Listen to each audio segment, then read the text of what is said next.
responsabling kandidato. Ay responsabling kandidato. Ginagalang po ang proseso. Iginagalang po ang proseso. At sumusunod ako sa mga batas. At sumusunod ako sa mga batas. At alituntunin ng pangangampanya at eleksyon. At alituntunin ng pangangampanya at eleksyon. Nire-respeto ko ang informasyon.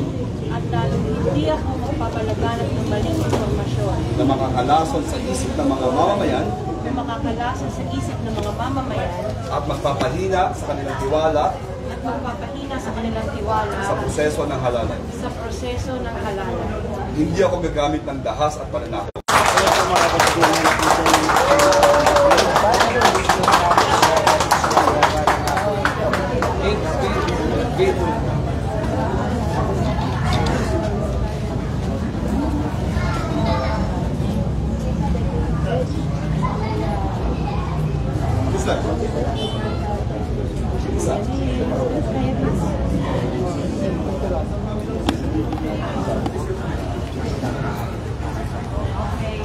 Pasigenyo, magandang hapon.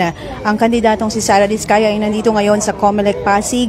Nagtungo siya dito kasama ang kanyang pamilya. Siya ang mayoralty candidate ng Team Kaya This. Dito sa Commission on Elections, ginawa o isinagawa niya ang kanyang covenant signing para sa malinis at maayos na halalan.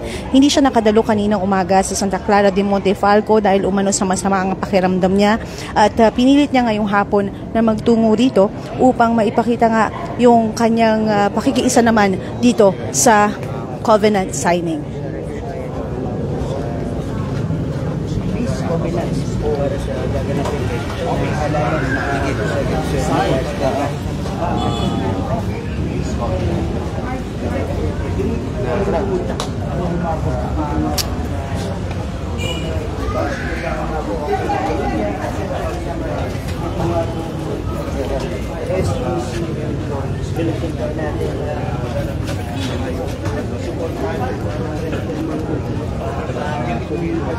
Muli sa Pasigenyo na ngayon pa lamang nakakapanood, no, ay isinagawa nga yung covenant signing. Pagano? Ito harap? Bel, dito ka. Ito kayo na.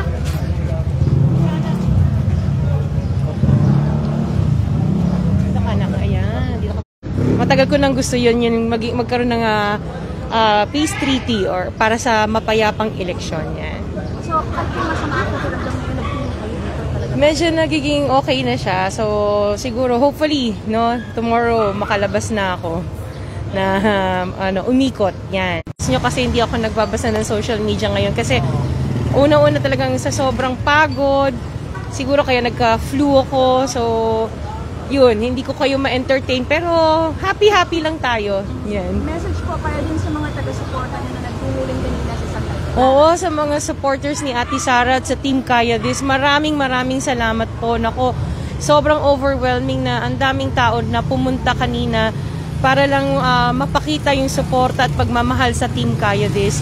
Maraming salamat at magkikita tayo kasi bababa na kami. So magkikita pa rin tayo. Yan. Ma'am, gaano kahanda itong Team Sara para sa 45 days na pangangampanya? Actually, matagal na kami minahandang mga schedules kung saan kami pupunta. Yung execution na lang ang gagawin namin. Pero ready ang Team Kaya This. Siyempre, gusto natin na makapagsilbi sa mga Pasigenyo. Ma'am, tanong ko lang po, ma'am. Tama po ba? Confirm lang po. Hindi ba na po yung schedule ko mo? Para ba sa po? Meron ba tayong schedule? Actually, kasi for the kick-off, dapat may schedule tayo. So, our first venue dapat sa Plaza Rizal. Pero inaano namin na baka lalo kami mag-cause ng traffic or mag-overflow yung tao. Kasi, syempre, busy na kalsada yon. We were given the option na sa harap ng City Hall gumawa din ng kick-off. Again, inisip din namin yun na we would cause traffic na naman kung doon. So ngayon, we're looking for a place na that can accommodate lahat ng supporters ng Team Kaya This. Meron na po tayo na alternative venue? Wala pa. To be announced. Follow lang yung page ni Ate Sara Diskaya. To be announced siya. Ano po ang simula ng kampanya, ma'am, para po? Meron kaming nakahanda na programa. So, antay-antay lang kung ano yung gagawin namin for tomorrow. Ate Sara, kumusta naman po yung kalagayan nyo ngayon? Or okay naman, it's just the flu, tsaka nagkaroon ako ng fever. So, best, kaya nga naka-face mask pa rin ako ngayon. Siyempre, hindi natin maiwasan na magkaroon ng sakit, lalo na araw-araw kaming bumababa.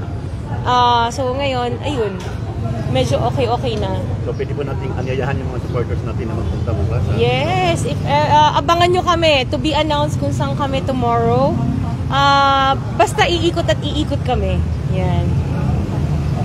Maraming salamat po. Maraming salamat din. Thank you.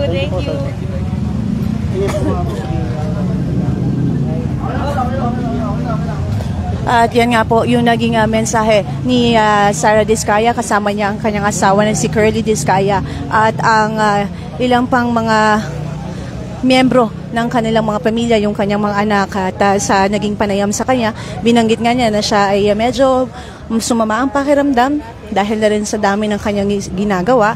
Ngunit upang siguraduhin na makasama siya dito sa covenant signing, ay nagtungo siya dito sa COMELEC.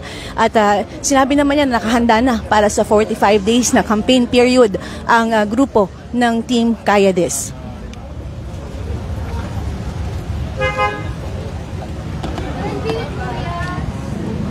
Iyan na muna ang aking ihahatid na balita sa mga oras na ito mula dito sa COMELEC Pasig.